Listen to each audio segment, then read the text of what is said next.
কেউ যদি এই আমলটা করে, 8টা জান্নাতের দরজা তার জন্য খোলা থাকবে। যে কোনো দরজা দিয়া ইচ্ছা আল্লাহর বান্দা ঢুকতে পারবে। সুবহানাল্লাহ। আমল আপনাদেরকে দেই, প্রত্যেক জুমায় আলোচনা করি, বিভিন্ন ঘটনা বলি, বিভিন্ন কথা বলি, কিন্তু 7টা ঘুরা যেই সেই, ঠিক না? আজকে ছোট্ট একটা আমল দেই, আশা করি সকলেই করার চেষ্টা করবেন। আমলটা হচ্ছে, আমরা যখন অজু করি, কি করি? অজু করি। অজুটা সুন্দরভাবে করব। অজুর শুরুতে একটা দোয়া আছে, পারেন তো সবাই? হ্যাঁ, অজুর শুরুতে পড়তে হয় বিসমিল্লাহি আলহামদুলিল্লাহ।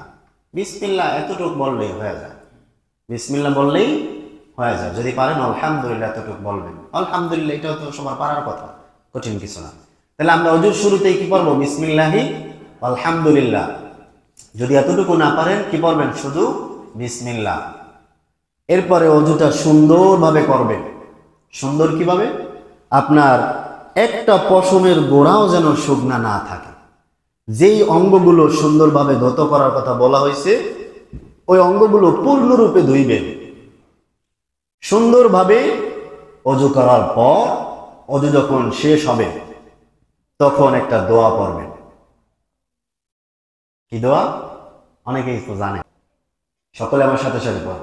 আশহাদু আল্লা ইলাহা ইল্লাল্লাহু ওয়াহদাহু লা শারীকা লাহু ওয়া আশহাদু আন্না মুহাম্মাদান আবদুহু ওয়া রাসূলুহু।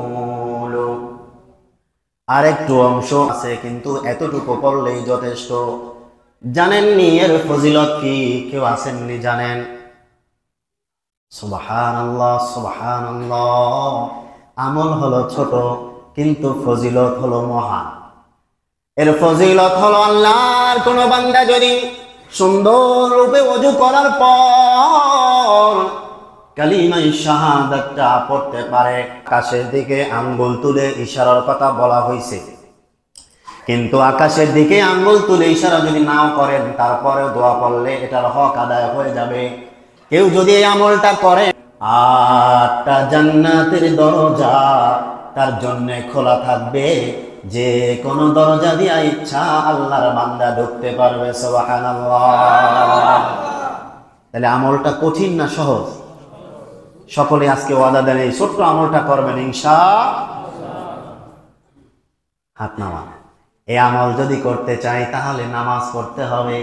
ওযু করার পরে আপনি যদি এই চিন্তা করেন, আজান হইছে, সুন্দর রূপে ওযুটা করলাম, ওযু করা শেষ হয়ে গেল, কালিমা শাহাদাতটা পড়লাম, আমার আমল হয়ে গেছে, এবার বাড়িতে চলে যাই, কোন নামাজটা পড়তে হবে না?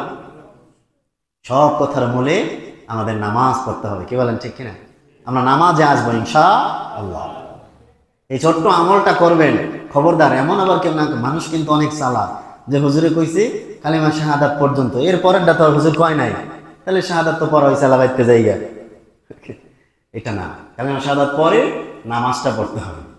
আল্লাহ তাআলা আমাদেরকে নামাজ পড়ার তৌফিক দান করুন, আমিন। ছোট্ট যে আমলটার কথা বললাম, আল্লাহ তাআলা আমাদের সকলকে আমল করার তৌফিক দান করুক। সকলে আরেকবার বলি আমিন।